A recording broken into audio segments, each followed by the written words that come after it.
which is People's Initiative, Mr. President. Pwede ho bang malaman natin, Ginoong Pangulo, na pag People's Initiative, kailangan po ba non-partisan? Kailangan po ba hindi ginagamit ang anumang makinarya ng pamahalaan, ng gobyerno? Ginagamit ang programa ng iba't ibang departamento para lamang makakalap ng pirma? Ito po ba ay natural? Sapagkat marami ho sa ating mga kababayan, Ginoong Pangulo, ang nagtatanong, ito ba ay natural na nangyayari? Hindi ho bulag ang mga Pilipino, Ginoong Pangulo. Nakita natin sa telebisyon, narinig natin sa mga radyo, na-monitor natin sa social media. Isang kababayan natin, kaya ho ako'y bilib na bilib sa ating kasamahan dito sapagkat inilagay niya yung kanyang sarili doon sa mga taong binanggit niya na parang nagkakapit patalim na lamang, Ginoong Pangulo, sapagkat tama po ba natatanggap ka ng ayuda mula sa pamahalaan, programa ng pamahalaan, pero kailangan mong pumirma sa isang dokumentong hindi mo naiintindihan? Ito po ba'y natural? Ito po ba ay People's Initiative, Mr. President, Ginoong Pangulo? Well, Mr. President, Majority Leader, as I have said, sa nakikita natin na nangyayari ngayon, tila lumalabas na hindi naman talaga ito kagustuhan ng taong bayan. So this is not People's Initiative. This is politicians' initiative. Kung sino yung mga politiko na nasa likuran na nagpapatakbo itong People's Initiative kuno. So, very clear, Mr. President. At yung pangalawang sinabi mo, Mr. President, na natural ba na gamitin yung pondo ng bayan, katulad ng AX, pondo ng gobyerno, to entice these people to vote or to sign, to get their signature? Ay, yun po, Mr. President, ay lantarang vote buying kung tutuusin. Vote buying po talaga yan. These people are enticed to give their signature in exchange of the money that is being offered to them through the government programs and services like AX, TUPAD, and what other programs that we have, Mr. President. Ginoong Pangulo, ako ay humahanga sa ating kasama dito sa Senado sapagkat alam ko ho, siya ho ay taga Davao, taga Bohol, ngunit malalalim yung Tagalog na ginamit, Pilipino na ginamit ng ating kasama dito sa Senado. Natatandaan ko ho, yung binanggit niyang isang salita, naghihikahos, nagdarahop. Ginoong Pangulo, ako po, habang nakikinig ako sa ating kasamahan dito sa Senado, hindi ko mapigil kung hindi mapukaw yung sinakbo ng aking dugo sapagkat binabanggit ng ating kasamahan yung pananamantala. Gaano ba kabigat yung ginagawang pananamantala na ating nararanasan sa ngayon, Ginoong Pangulo, na isang Pilipino idadanggel mo yung salapi mula sa DSWD, yung pangako na ikaw ay pipirma kapalit ang ayuda ng pamahalaan, yung pangako na ipirma ka lang, makakasama ka na sa mabibigyan ng biyaya ng mga politiko, kapalit ang iyong pirma.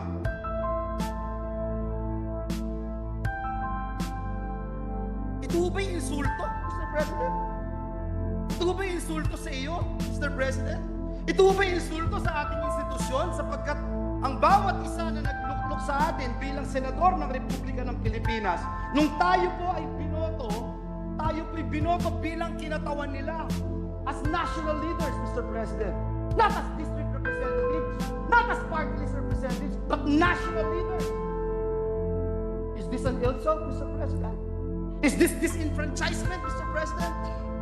Disenfranchisement of the very sacred right of every Filipino, the right to suffrage, Mr. President. May we know the thoughts of the gentleman from Davao, Mr. President? Well, Mr. President, sa simula pa lang, talagang nakikita na natin na yung layunin nito ay iba, Mr. President. Because nobody dares to admit that they are the ones behind this so-called People's Initiative. Walang umaangkin. Pero sa Bisaya pa, Mr. President, ako'y natingala. Ako'y nagtataka.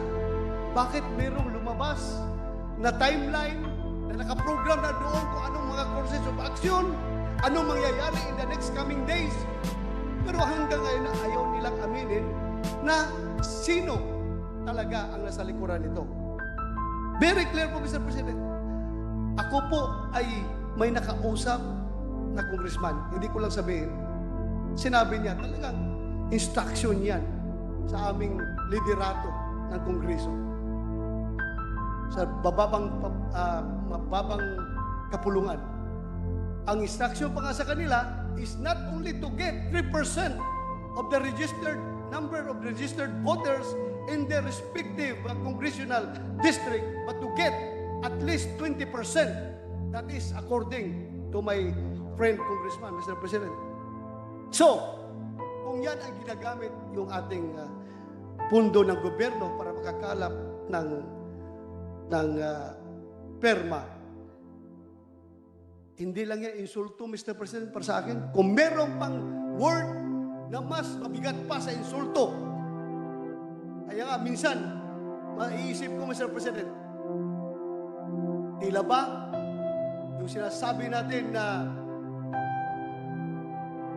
interparliamentary courtesy ay parang napapalitan na ng interparliamentary treachery, Mr. President, sa ginawa nilang yan sa atin, kung saan gusto nilang kapunin, gusto nilang tanggalan ng power ang Senado para magbigay boses sa lahat ng Pilipino. We are not only elected by a single congressional district, we are elected by the whole of the Filipino people. Gusto nilang tanggalan ng boses ang Senado by the mere subject of their People's Initiative, which is voting jointly, Mr. President. Hindi lang ito insulto, Mr. President, kung isang pang-iisa, isang panlalamang, at isang, I don't know ano bang Tagalog na pwede kong sabihin dito. Kung Bisaya lang, Mr. President, mas marami pa akong masasabi. Pero wag na lang, hindi maintindihan ng lahat ng Pilipino yung aking sasabihin. Mr. President, Ginoong Pangulo, as I speak before you today, Mr. President, I am hearing and seeing some news reports from leaders of the other chamber quoting this representation's name, Mr. President, na may ebidensya daw po ba, Mr. President? Ginoong Pangulo, gusto kong banggitin sa bulwagang ito kahapon, nag-launch tayo sa social media lamang, Mr. President, para sa mga lalaki at babaeng nabudol, nasamantala, at na-realize nila na sila'y niloko at ginoyo ng pekeng initiative na ito, PI din, Mr. President. After 24 hours, Mr. President, libo-libong complaints, picture ng text messages, picture ng mga aktibidades, Mr. President, ang ating nakalap. 90%, Ginoong Pangulo, 90% ng mga nagre-reklamo, sinasabi ang pangalan ng kongresista, pangalan ng mga staff ng kongresista, pangalan ng mga chiefs of staff ng kongresista. Mr. President, nagkataon lang ho ba ito? Nagkataon lang ho ba ito, Mr. President? Ang tanong ko. Sa tingin niyo po, Ginoong Pangulo, kayo po na nagsabi na meron din po kayong nakausap na ilang kongresista. Meron din po ako. Alam niyo, Ginoong Pangulo, napakasakit po para sa akin magsalita ng ganito dahil galing po tayo sa House of Representatives.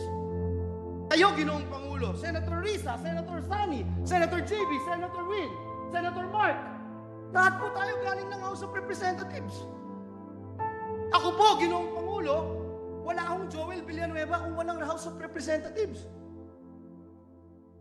Lahat po ng natutunan ko, paano ako makakapag-contribute for nation building, natutunan ko sa House of Representatives. Kaya masakit po sa akin, Ginoong Pangulo, ang makita 90% ng reklamo, House of Representatives.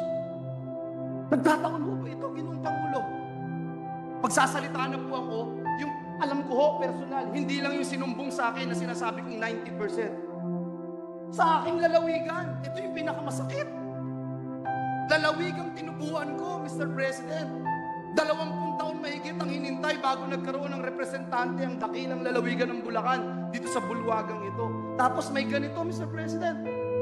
Nakausap ko yung mga konsihal, nakausap ko yung mga kapitan, nakausap ko pati toda, Mr. President, na ginamit ng mga kongresista doon. Doon nga po sa Hagonoy, pinapirma sila. Sa Hagonoy, Bulacan, hindi alam kung ano yung pinipirmahan. Meron pang iba sabi, online game lang. Nanalo kang 300 pesos, i-Gcash sa'yo. Bigay mo lang yung telepono mo. Nandito po. At hindi kagaya noong mga nagpalabas ng TV ad at nagpupush ng peking inisyatibo na ito, hindi nila mapinpoint kung sino sila.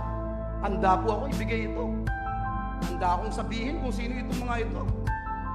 Ipakita itong mga ebidensya na ito, Mr. President. I'm just wondering, Mr. President, bakit ganito? Nakita ko po si Senator Cynthia Villar, galing din po sa House of Representatives. Bakit ganito, Ginoong Pangulo? Hindi ho ba pagpapalit ng kalye, pangalan ng kalye dito sa Pilipinas? Pag pinapalitan po ang kalye, pangalan ng kalye. Ginoong Pangulo, matanong ko po ang ating distinguished colleague. Pag pinapalitan po ba ang kalye, pangalan ng kalye dito sa Pilipinas, pagkatapos po bang maipasa sa House of Representatives, batas na po ito, palitan na ang kalye? Hindi pa, mga Ginoong Pangulo. May Senado pa. Dadaan pa yan sa Senado. Pagkatapos may BICAM, Mr. President, hindi pangalan ng kalye ang pinapalitan. Kaluluwa ng bayan natin ang pinapalitan. Na for almost 40 years, hindi ginagalaw. Na for almost 40 years, hindi basta-basta pinakikialaman. Bakit? Kaluluwa ng bayan ko.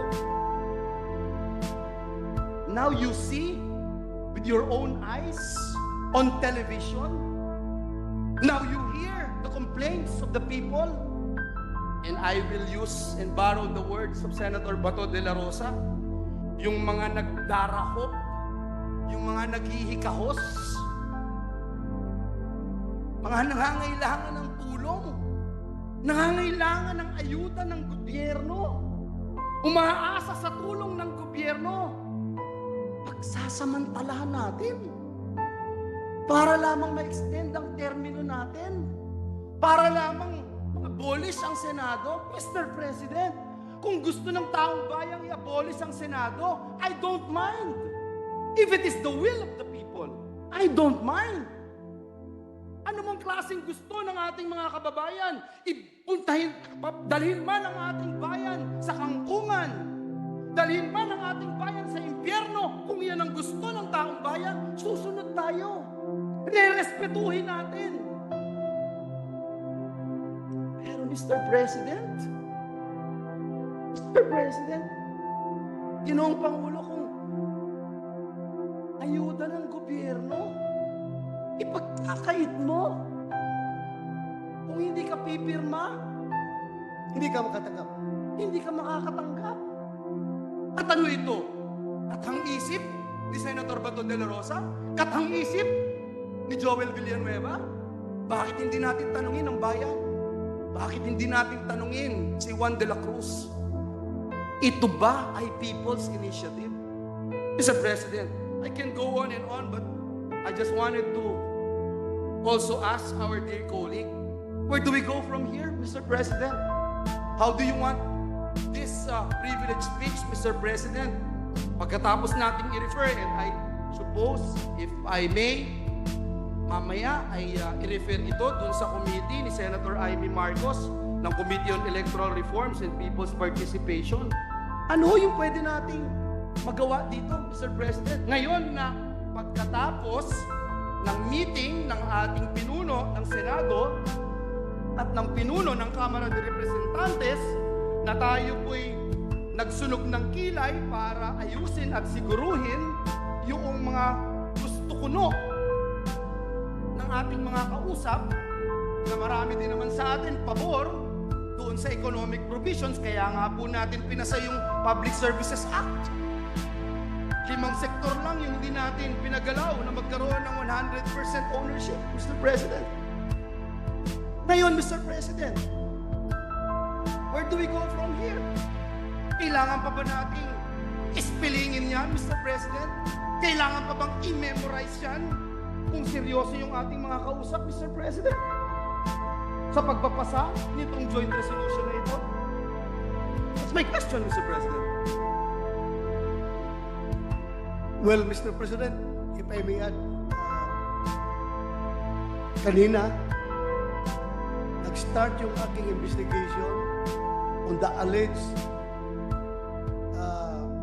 scam ng ayuda scam na nangyayari sa Davao del Norte. At kami noon, lahat na nandun na senador, ay akala namin yun ang pinaka-worst na nangyari. Yung 10,000 na ayuda na binigay ay binawi yung 9,000 at 1,000 lang na binigay sa ating mga kababayan na pumirma. So, out of 10,000, 9,000 binulsa ng mga nag-recruit sa kanila at ang 1,000 ay binigay sa kanila. Akala ko, the worst na yun na pangyayari. Pero if I'm going to borrow the words of our majority leader, hindi lang 9,000 ang katumbas ng ginagawa ngayon ng People's Initiative, kundi kaluluwa ng ating bayan ang kapalit ng perma ng ating mga kababayan. So dapat ang Senado ay hindi matutulog. I implore all our colleagues, huwag nating hayaan ito. Magtutulungan tayo dito. Hindi natin papayagan na masisira itong ating bansa dahil lang sa kagustuhan ng ilang mga politiko na gustong mag-perpetuate in power, Mr. President. Thank you.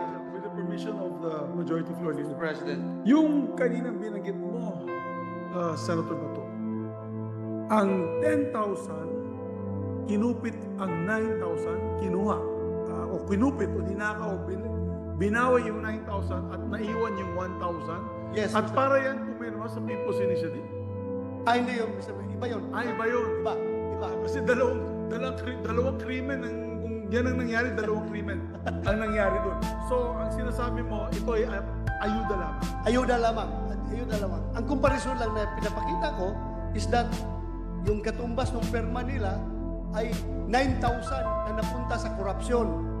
Pero itong ginagawang People's Initiative, ang katumbas ng kanilang perma ay kinabukasan ng ating bayan. That is immeasurable. Ang value po niyan ay hindi po mag-quantify, Mr. President. So, napakahirap pong i-reconcile ito mga latest na pangyayari sa ating bansa. Ginoong Pangulo. Thank you. Mr. President, may I also ask the gentleman from Davao and Bohol, where do we go from here, Mr. President? May mga COMELEC officials na po sa ilang parte ng ating bansa, whether district or regional, na tumatanggap nitong mga peking pirma na pinagsamantalahan, pirma na nagoyo yung pumirma, Mr. President. Where do we go from here, Mr. President? Ano bang accountability, Ginoong Pangulo, ng ating mga opisyales ng COMELEC para tignan ito? Kasi meron po isang nagsasabi sa isang artikulo na ang tanging mandato lamang ng COMELEC ay tumanggap ng pirma. Hindi na po nila iniimbestigahan ito. Meron naman nagsasabing pwedeng mag-imbestiga.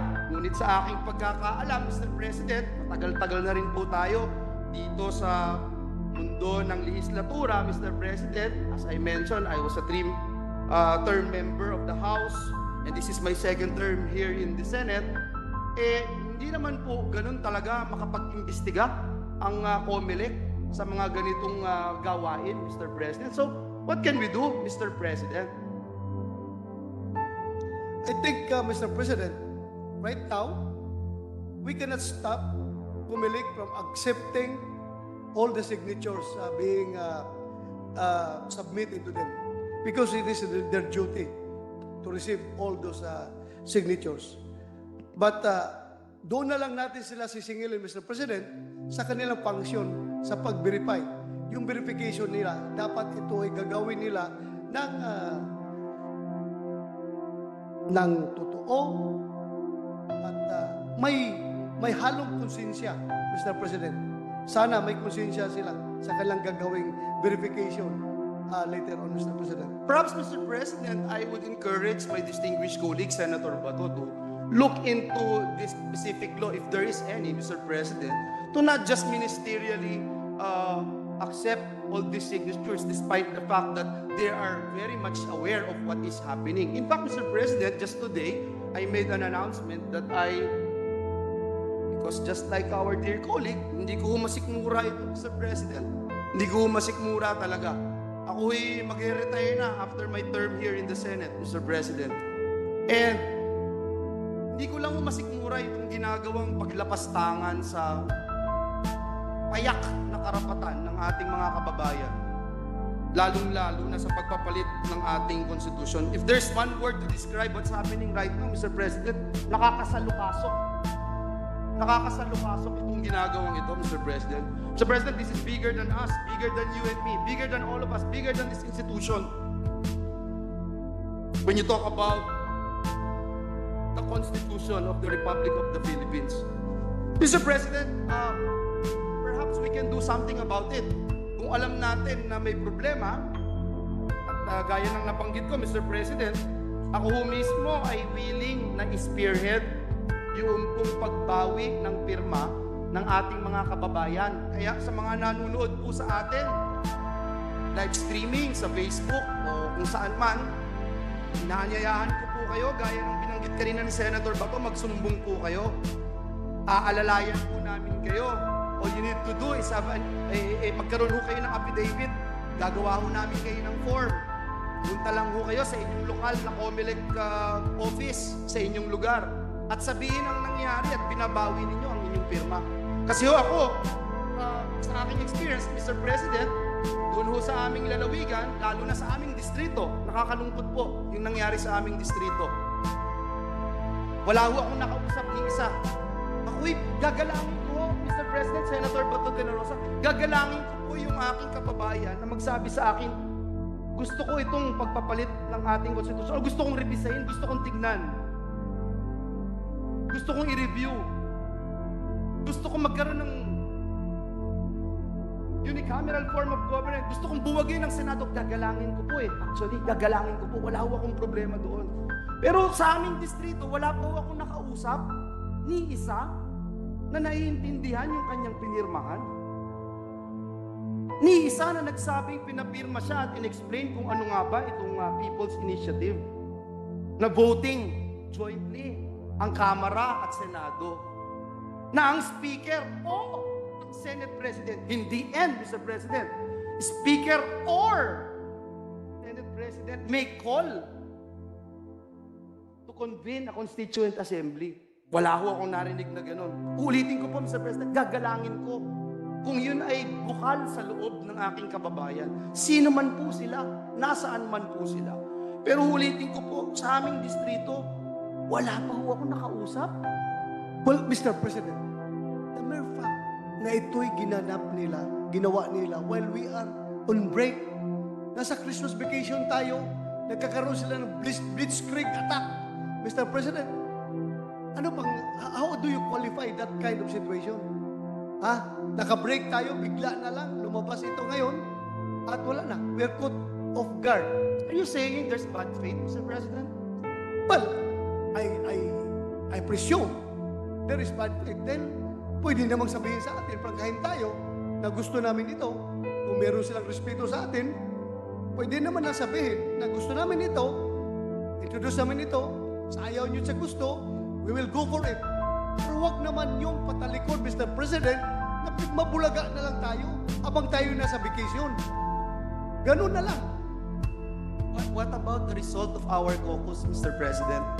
Tayo ay nag-caucus, if you recall, Mr. President, para pag-usapan itong joint resolution na supposed to be ay ating tatalakayin ngayong mga panahon na ito, ngayong araw na ito, Mr. President. What do you think would happen to this, Mr. President, after knowing na parang may bad faith, Mr. President? Well, Mr. President, hanggang ngayon, ako po'y tuliro. Anong gagawin natin? So I leave it up to the leadership of the Senate at pag-usapan po natin yan para magkakaroon tayo ng united stand on this particular issue. I leave it up to the... I am a good soldier. I will follow our Senate President. Thank you, Mr. President. Diyan po nagwawaka.